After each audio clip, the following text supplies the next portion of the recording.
Hi everyone, Dr. Suneel, Dhand, medical doctor. Welcome to another video. I'm going to go over in this video a hypothetical scenario. Very important topic, high blood pressure, and what I would do if I was diagnosed with mildly high blood pressure to reverse the situation naturally, to hopefully never require any prescription medications, because I don't know about you, but I never want to be on any prescription medications. I want to exhaust all natural possibilities first, and for me, medications are an absolute last resort. So what would I do? Well, firstly, this is a scenario for mildly high blood pressure.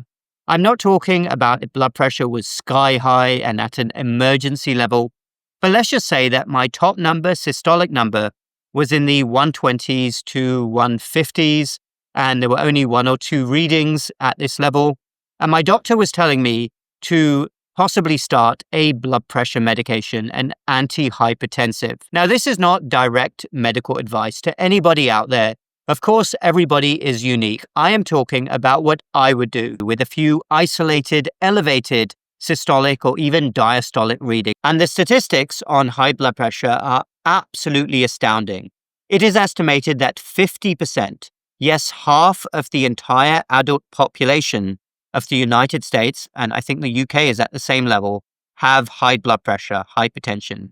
And the majority of those take medicines for their high blood pressure. So why on earth do we have this catastrophe? We know that medical societies are getting more and more aggressive with fixing blood pressure. Now, I think it's a complete myth, as I've talked about many times before, that everybody has to have an ideal blood pressure, 120/80. 120, the systolic, is the top number. 80 diastolic is the bottom number, but nevertheless, that's where we are. So supposing I went to a doctor, and I wasn't a doctor myself, so I'm taking a hypothetical scenario where I went to a doctor and they said, well, your blood pressures are mildly elevated. So let's go over a list here of 7 things that I would look at and try to address naturally. Number 1, reversing any insulin resistance. Insulin resistance is the true pandemic.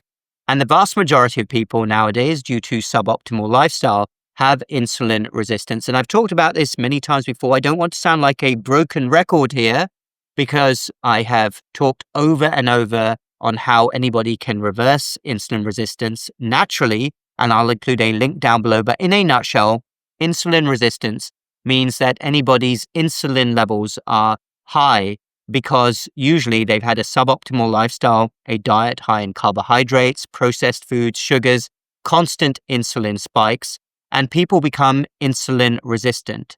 And the vast majority of high blood pressure diagnoses, especially in anybody under the age of 60, are associated with insulin resistance. So lots of things to do to reverse it naturally: work on lifestyle, optimal diet, cut back on those processed foods, carbohydrates, sugars, get into an exercise routine. We'll talk more about that in a moment.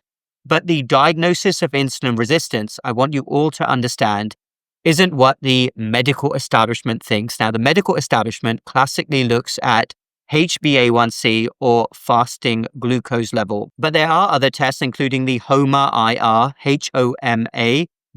HOMA-IR, where a fasting insulin level is checked at the same time as a fasting glucose. And then we come to a calculation, and we want the number to be as close to 1 as possible. And why this is so important, and why it's so ridiculous that the medical establishment isn't all in on diagnosing insulin resistance, this diagnosis can be made years, maybe even a decade or more, before HbA1c starts going up. So anybody who is so inclined can work on reversing insulin resistance. And the primary way to do this is by making sure that you don't have excessive body fat. So if you're overweight or obese, initiating a plan is crucial if you want to do this naturally. So that's the first thing I would do. Am I insulin resistant? Do I have excess body fat? And I will develop a plan to reverse the situation. Okay, number 2, I would start walking more.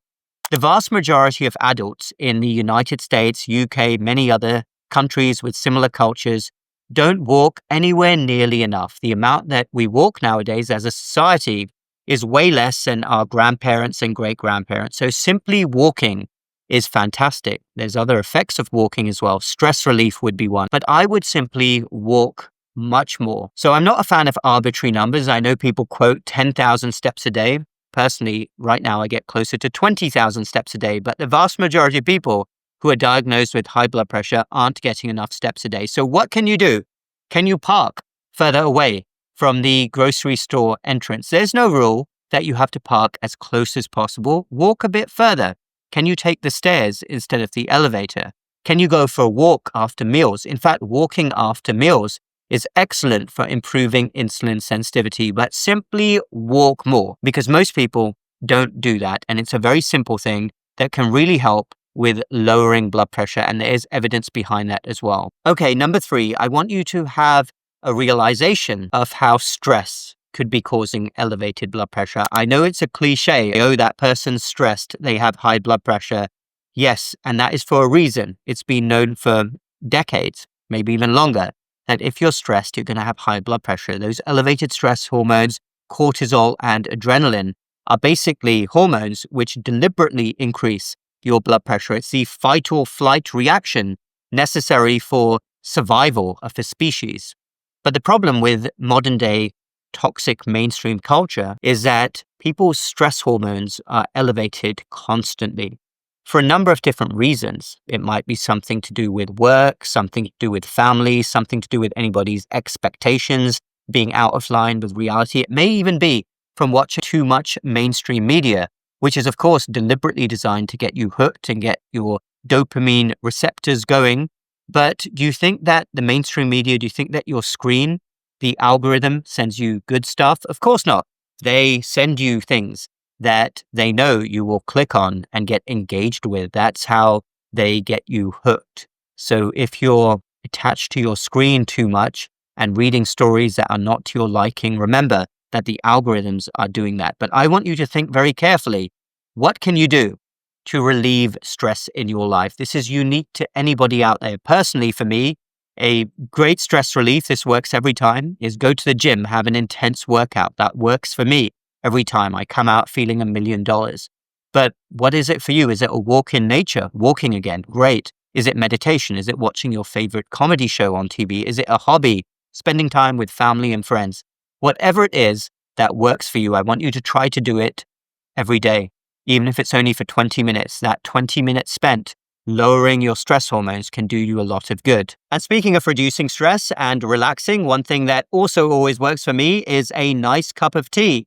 And we are very excited about our organic chai mix. We released it a couple of weeks ago and it's already got some fantastic reviews. It is my own unique formulation of spices, a health and wellness tea. And here are some things that people have already said. This is a very delicious formulation. I've always loved chai. The color, flavor, and smell remind me of a trip I took to Southeast Asia.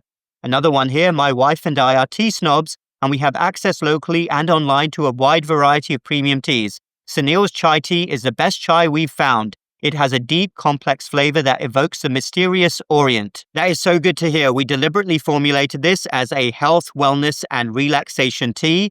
And for anyone who's interested, link down below in the description. One tin makes over 100 cups of tea. Way cheaper than a Starbucks. Okay, number 4, are you sleeping enough? Because there is a ton of research out there that if you're not sleeping enough, and unfortunately, statistics suggest that most people nowadays don't sleep enough, and when they do sleep, it's not a very restful sleep. I want you to really focus on that because evidence is that people who don't sleep enough are predisposed at a higher rate to hypertension. So make sure, ideally, that you sleep at the same time every night, wake up at the same time in the morning, most days at least, and have a winding down routine at the end of the night. Whatever that is, in the evening, it could be a warm bath. It could be something else that helps you relax. Don't drink water or alcohol too late. Don't look at bright screens too late. Right before you go to bed, if you have to look at a screen, dim the light a little bit. And make sure that the room is not too warm. Ideally, for most people, they want a cooler room. If it's too hot, it tends to make people wake up more at night. And in terms of sleeping, for most people out there, studies show that the sweet spot is somewhere between 6.5 to 8.5 hours. So definitely, if you have high blood pressure, ask yourself, are you sleeping enough and is your sleep restful enough? Number 5, next up, muscle strengthening. Having a strength training routine. I know I keep on saying this, but I'm all for strength training routines at any age. Whether you're a teenager or whether you're somebody in your 90s, you can adopt a strength training routine. Surely you have time for 20 minutes 3 times a week, dumbbell exercises. You can do it with very light weights, bicep curls, tricep exercises. You can do shoulder presses. You can do forearm curls. You want to alternate the upper with the lower body on different days. Ideally, do something every day, because evidence suggests that the more muscle you have, and again, this doesn't mean becoming a bodybuilder, but the more muscle mass you have, the more your metabolic health will be optimized. And that will help with natural blood pressure reduction. And there have been studies done specifically looking at strength training and the effect on blood pressure. And lots of people will adopt a strength training routine, and that will help their blood pressure to naturally improve. Obviously, other things come into it as well, like weight loss will occur, fat loss will occur, even though people may gain some muscle mass. Okay, next up, number 6, natural compounds that can really help with lowering blood pressure naturally. There are many out there. They can be obtained via food or via supplements. Some of the ones which come to mind immediately: potassium, magnesium, coenzyme Q10, even cinnamon. There's also some evidence with turmeric, the curcumin in turmeric. But the bottom line is that you want to optimize all of those natural antioxidants. And with potassium, I know that with foods, the most commonly thought of food is bananas, but there are many vegetables and fruits which will give you potassium. And if worst comes to worst, even a potassium supplement over the counter could potentially help you, because potassium can help to relax those blood vessel walls. Indeed, magnesium has a similar effect. Okay, number 7, finally, I would urge you to not obsess over this issue. Obsession is not good for blood pressure itself. Obviously, obsession is frequently associated with stress, but I want anybody out there to know that there are natural options available. Obviously, don't change any medications yourself. Work with your doctor who knows you, but don't obsess over this issue. Of course, you want to monitor your blood pressure at home. That's a good idea, especially when you're at a stage where you're working on reduction. Check your blood pressure maybe 2 or 3 times a day. Write this down, but don't become obsessed with this. Because like a lot of things in life, if you're doing everything else right, if you're ticking all of the right boxes, everything else falls into place. But don't get overly obsessed with a number. Work on all these other aspects of lifestyle, and inevitably, lots of things will fall into place, including natural blood pressure reduction. So yes, be concerned, be a student of natural living, work on things, but don't become obsessed over it either. That would be my final piece of advice. Okay, everybody, thank you for watching. I appreciate you doing so. I am rooting for you all to succeed as naturally as possible. Once more, please work with your doctor on this issue if you are working on natural blood pressure reduction. But please know that, like with many other conditions, including cholesterol or prediabetes, there's always things you can do to naturally reverse most chronic diseases out there. In fact, most chronic diseases nowadays are related to lifestyle. And the medical establishment, and indeed the medical profession, is so utterly lost right now.